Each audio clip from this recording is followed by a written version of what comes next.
May isang taong magbabalik upang tulungan si Lorena. Nagdesisyon na si Wilfred na tuluyan ng idaan sa legal na proseso ang pakikipaghiwalay kay Lorena.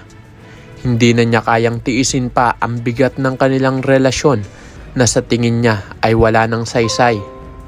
Ngunit para kay Lorena, ang desisyong ito ay parang isang matalim na kutsilyong dumurog sa kanyang puso.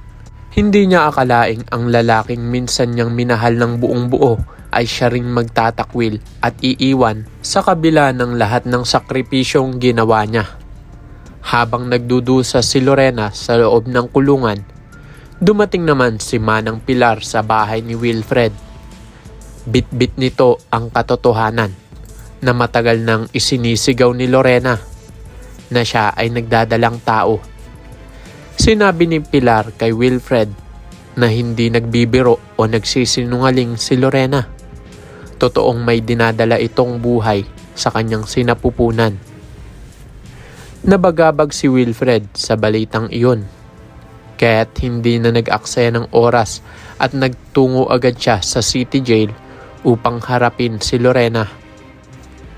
Doon malamig na ipinaabot ni Wilfred ang kanyang plano na kapag lumabas na ang bata ay kukunin niya ito mula kay Lorena at isasama sa Estados Unidos kasama ng kanilang anak na si Leah. Parang binagsakan ng langit at lupa si Lorena. Hindi na nga siya pinaniwalaan noon, ngayon pati ba naman ang anak na dinadala niya ay pagkakait pa sa kanya? Naalala niya kung paanong inagaw din ni Wilfred si Leah at ngayon muli na namang mauulit ang parehong sakit. Hindi na napigilan ni Lorena ang pagbuhos ng kanyang emosyon, luha at galit, at pagkadurog ng damdamin ang kanyang naramdaman. Ngunit sa gitna ng kanilang matinding pagtatalo, biglang sumakit ang tiyan ni Lorena. Dali-dali siyang isinugod sa ospital at sa kasamaang palad, hindi nakaligtas ang sanggol. Nalaglag ang bata at tila kasabay nito ay ang lahat ng pag-asa ni Lorena na muling mabuo ang kanilang pamilya.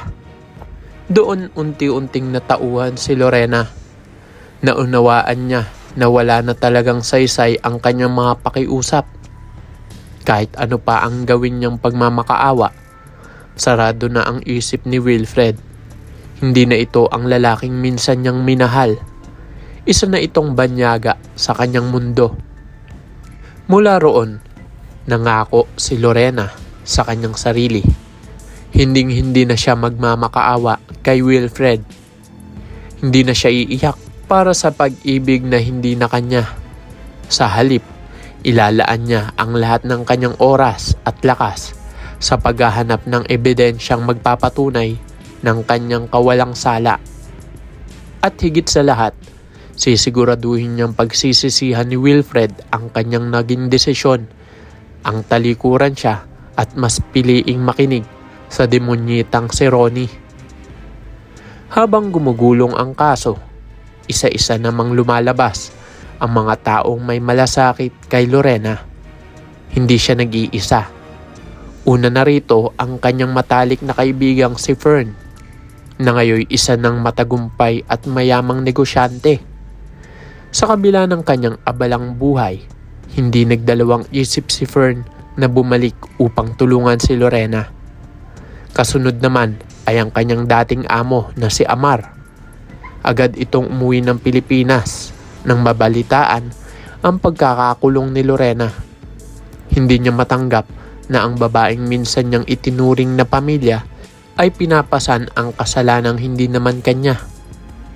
Habang dumarami ang kakampi ni Lorena, dahan-dahan namang lumalabas ang mga testigo na handang isiwalat ang tunay na baho ni Ronnie. Isa na dito ay si Frida, na minsan naging kasabwat ni Ronnie sa pagbabago ng sales report upang palabasin na nagnanakaw si Lorena. Ngunit kinain siya ng konsensya. Hindi na niya kinaya ang bigat ng kanyang kasalanan. Kaya't handa na siyang tumestigo para itama ang mali. At higit pa sa lahat, ang pinaka nakakagulat ay ang pagbabalik loob ni Gian. Matagal na siyang binabaliwala ni Ronnie, ngunit dumating na rin ang hangganan ng kanyang pasensya. Hawak niya ang mga ebidensyang magpapabagsak sa demonyitang si Ronnie. Natagpuan niya sa opisina ni Ronnie ang isang larawan ni Joy, wasak at ginutay-gutay, na tila ba simbolo ng galit at kabaliwan. Bukod pa rito, hawak rin niya ang mga voice recordings ng mismong plano ni Ronnie kung paano ididiin si Lorena sa kasong hindi naman niya ginawa. Hindi nagtagal, unti-unting lumutang ang katotohanan. Isa-isang bumagsak ang kasinungalingan ni Ronnie. At sa huli, napatunayang inosente si Lorena. Ngunit sa tagumpay na iyon, may kapalit na sakit. Doon lamang napagtanto ni Wilfred ang kanyang kamalian. Naalala niya ang kanilang anak na kung hindi lamang siya nagpadala sa kasinungalingan ni Ronnie, sana'y buhay pa ang sanggol. Sana'y hindi nawala ang pagkakataong nilang muling mabuo ang pamilya. Ngunit huli na ang lahat. Ang lahat ng sana ay hindi na maibabalik. Ipinadama ni Lorena kay Wilfred ang sakit na matagal niyang tinikman. Ipinaalala niya kung paanong minsan ay nagmakaawa sila ng kanyang kapatid na si Tristan. Ngunit walang nakinig. Ngayon, oras na ni Wilfred ang makaramdam ng pagkatalo at panghihinayang. Sa huli, walang nakaligtas sa kamay ng batas. Ang lahat ng kasalanan, gaano man nila ipilit na itago, ay lumutang rin sa ibabaw ng katotohanan. Si Ronnie, na siyang utak ng lahat ng kasinungalingan at paninira kay Lorena, ay tuluyang nahubaran ng kanyang maskara. Ang lahat ng ebidensyang inilabas ni Gian, Frida at iba pang mga testigo ay nagpapatunay na siya ang totoong may pakana ng lahat. Kasama niyang bumagsak si Dennis na naging kanang kamay at tagapagtakip sa kanyang mga kalokohan, ang mga lihim na transaksyon, pati na mga gawa-gawang report na pinirmahan niya ay nagsisilbing matibay na ebidensya ng kanyang pakikiisa sa masamang plano ni Ronnie. At higit pang nakakagulat na si Attorney De La Cruz na inaakala ng lahat na tagapagtanggol ng hustisya ay nadawit rin. Ang taong pinagkakatiwala ang magtataguyod ng katotohanan ay siya pala nagbenta ng kanyang dangal para sa kapangyarihan at pera. Sa kanyang mga kamay, naging bulag ang hustisya, ngunit hindi habang buhay. Kaya naman sa iyong palagay, tama lang ba na si Amar ay bumalik upang tulungan si Lorena? Isa ka rin ba sa mga naniniwalang siya ay magiging sandigan ni Lorena sa laban na ito?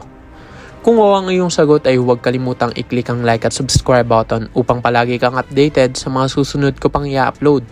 Maaari ka rin mag-iwan ng komento sa ibaba para sa iyong mga salubin at suwestyon. Maraming salamat sa iyong panonood.